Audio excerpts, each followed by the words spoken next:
Hi there, and welcome. This is a motivational video I put together to help you make hard decisions.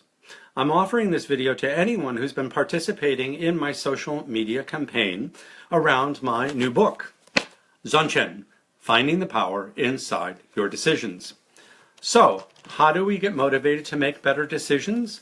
By knowing that choices and decisions have consequences, but not predictable ones, especially around our decisions. Recently, I went to India. I had a great time and an odd encounter with a holy man.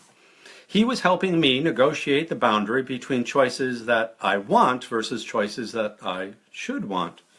And I'll come back to that encounter in just a minute. As the author of Zanshin, Finding the Power Inside Your Decisions, it's my job to help you look past the self-imposed limitations that prevent you from moving towards a greater sense of freedom. Freedom can be counterintuitive. It can feel illogical, insecure, and ungrounded.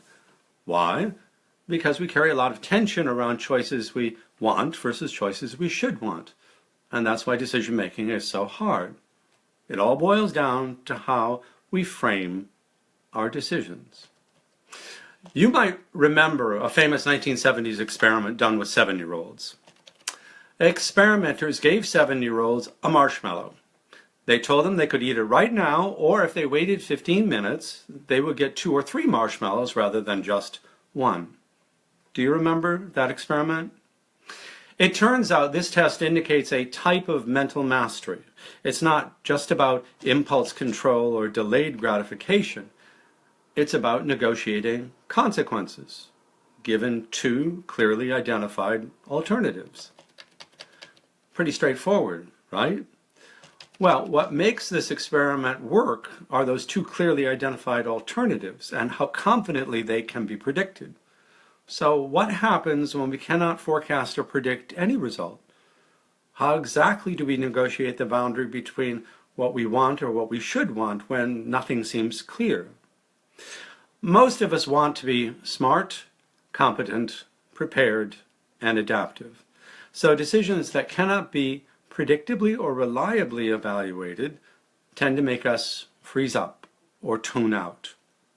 When a result is unknown, on a par with other options that do not hold any particular advantage, or which are potentially worse than what we have right now, we become increasingly torn between what we want and what we should want. And sometimes all we have is just our opinion. And that really scares us. So here's my point about making hard decisions. Adults facing uncertainty make choices based on an inner drive for greater strength and intimacy. The appetite you have for greater understanding about yourself and your world can produce the inner strength and intimacy you need to unleash your powerful potential. Yes, it is possible. However, the understanding you seek must whet your appetite for deeper connection and trust, not less, which is hard if you are only evaluating end results. Deeper connection and trust, when consequences are unknown, requires an inner strength and intimacy that cannot be tied to a specific result, and we get scared, especially if we want to be competent, prepared, adaptive with every decision. So what about being funny, creative, compassionate, and, well, potentially crazed? I know it sounds funny, potentially crazed. But if you are really effusively enthusiastic about your future, you will be more likely to take risks. And don't you want some of that? You see, a bright light of too much value given to one set of virtues will overshadow the connection and trust you have for whatever happens.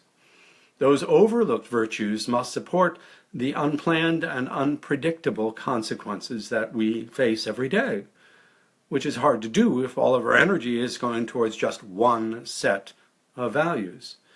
To be funny, creative, compassionate, and effusively enthusiastic, we don't get to know what happens next. We want to know how things will turn out in advance. And it all boils down to how we frame our decisions. Do I want to be smart, competent, prepared, and adaptive with my interests because defending them is important and necessary? Or should I want to be funny, creative, compassionate, and effusively enthusiastic because I don't know what might happen next? The difference here can feel monumental, unbridgeable, really difficult, because every solution requires a deeper connection and trust, not less. And we cannot tell where our personal sense of responsibility will be strongest in advance. So the framing we use tests the inner strength and intimacy we feel. And as hard as that testing can be, I want and I should want are not mutually exclusive. We can occupy both at the same time. Indeed, that's the very reason why we are so powerful. Those 7-year-olds were desperately trying to be responsible to both at the same time. They were marshaling everything they had, trying to hold on to them both. So what about that holy man I met? Imagine he is going to speak on the topic, you can have whatever you want. A topic that sounds so intriguing, you don't know if you should believe it or not. But you decide to hear him out anyway.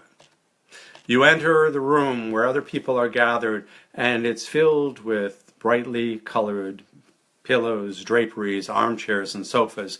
Everything is soft and inviting. Sandalwood incense draws you closer to the holy man, and he begins to speak. It's God's joy to give you everything. You can have whatever you want, he says. Be still and know yourself. And in a flash, you grasp his point almost without thinking. I can have what I want and what I should want. This holy man is offering me both. And the holy man continues, each of you will receive an individual blessing from me, an auspicious viewing of what is holy and already present within you. Then his presentation was over. His speech was so short and disarming. You don't know what he meant by auspicious viewing or how the holy can already be present in you. Watching closely, you observe what happens. A smile, and then a long look into the eyes of the person receiving the blessing. A brief question, and then after a moment, the holy man presses his hand to the forehead, and each person is visibly moved. So one by one, each person is given a personal audience with the holy man. Now it's your turn. You are anxious and nervous. This holy man's bronze face and large black eyes calm you. He smiles. You've been invited into his openness. He asks you, who are you? You stammer momentarily, and you give him your name. He smiles. No, who are you? You look perplexed, and after a moment you give him your occupation. He smiles again, and calmly asks, no, who are you? And suddenly you have no genuine words with which to answer.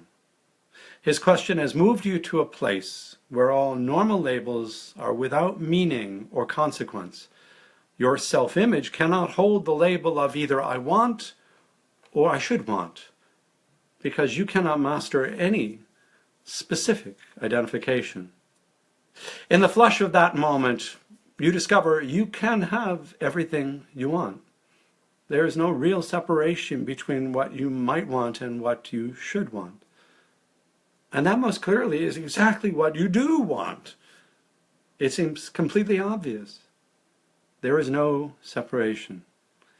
Choices have consequences, just not predictable ones, especially around our decisions. For more information, buy my book, Zanshin, Finding the Power Inside Your Decisions. Go to the URL, bit.ly/Zanshin book, or visit Amazon.com. Thank you very much.